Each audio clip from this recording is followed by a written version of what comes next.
গণতন্ত্রকে যদি প্রতিষ্ঠিত করতে পারে ইনশাআল্লাহ, একই সাথে আমাদেরকে আরো কাজ করতে হবে। কি সেই কাজ? দেশের মানুষের অর্থনৈতিক সমস্যার সমাধান করতে হবে। এখানে হাজারো লক্ষ বেকার যুবক সারা দেশে আছে না? তাদের কর্মসংস্থানের প্রয়োজন। আমরা আমাদের পরিকল্পনা গ্রহণ করেছি।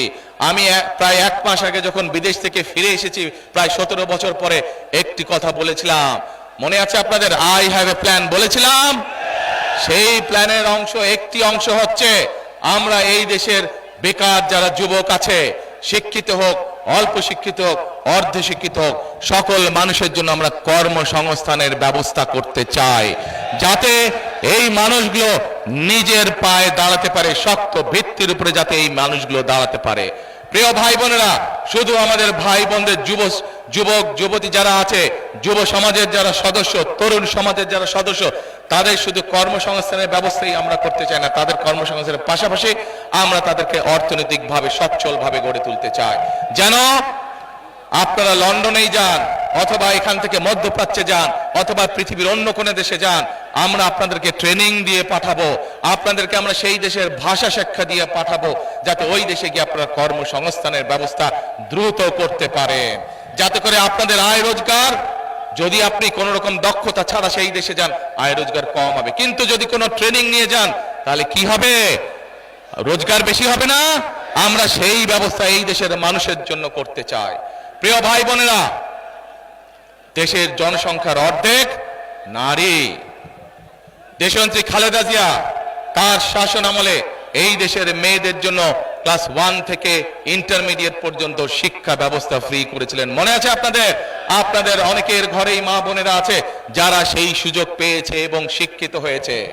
আগামী দিনে ইনশাআল্লাহ এই যে 12 তারিখ আসছে, এই 12 তারিখের নির্বাচনে আপনারা ধানের শীষকে জয়যুক্ত করলে পরে এই দেশের ধানের শীষকে আপনারা জয়যুক্ত করলে পর আমরা এই দেশের নারী সমাজকে ফ্যামিলি কার্ড নামে একটি দিব।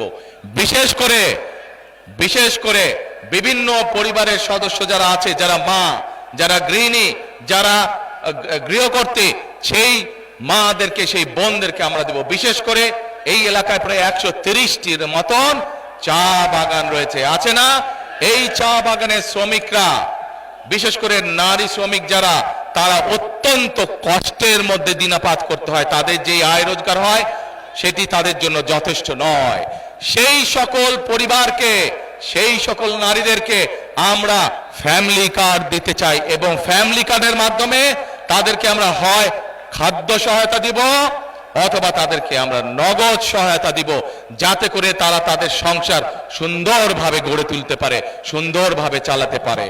প্রিয় ভাই বোনেরা, চা শ্রমিকরা যেমন পাবে, একইভাবে একজন দিনমজুর তার স্ত্রীও সেই ফ্যামিলি কার্ড পাবে। একজন শ্রমিক, একজন কৃষক ভাই, তার স্ত্রীও এই ফ্যামিলি কার্ড পাবে। আমরা এইভাবে যে সকল নারীরা খালেদা জিয়ার সরকারের সময় শিক্ষার সুযোগ পেয়েছে, সেই নারীদেরকে, শিক্ষা হোক বা না হোক, কোনো নারী যদি শিক্ষিত হয় কিন্তু সেই নারীর যদি পরিবার থাকে, প্রত্যেকটি নারীকে ইনশাআল্লাহ ঘরে ঘরে আমরা ফ্যামিলি কার্ড পৌঁছে দিব।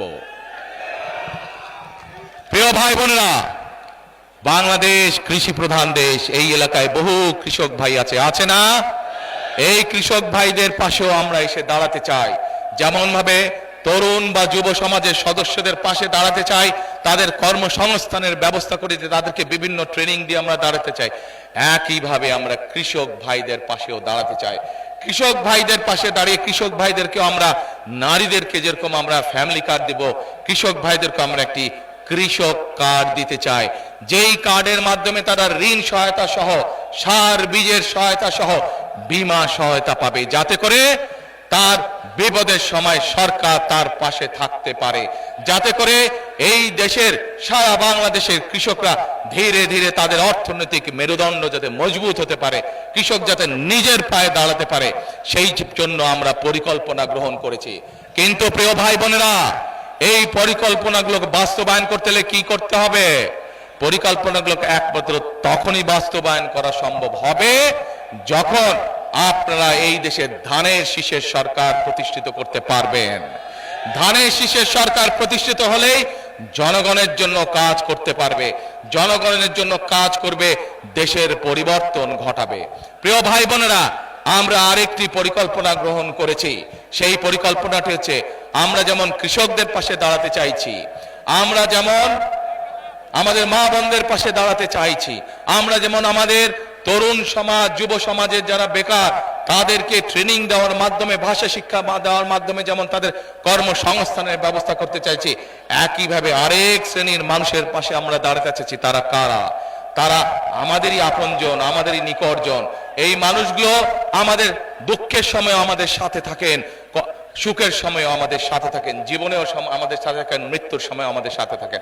অর্থাৎ আমাদের বিভিন্ন সারা দেশে যে মসজিদ আছে, মাদ্রাসা আছে, সেখানকার খতিব সাহেবরা, সেখানকার ইমাম সাহেবরা, মুয়াজ্জিম সাহেবরা, আমরা এই মানুষগুলোর জন্য সরকারের পক্ষ থেকে একটি সম্মানের ব্যবস্থা করতে চাই, যেন মসজিদের ইমাম সাহেব, খতিব সাহেব, মুয়াজ্জিম সাহেবরা যেন আত্মসম্মান নিয়ে সম্মানের সাথে এই সমাজে বসবাস করতে পারেন।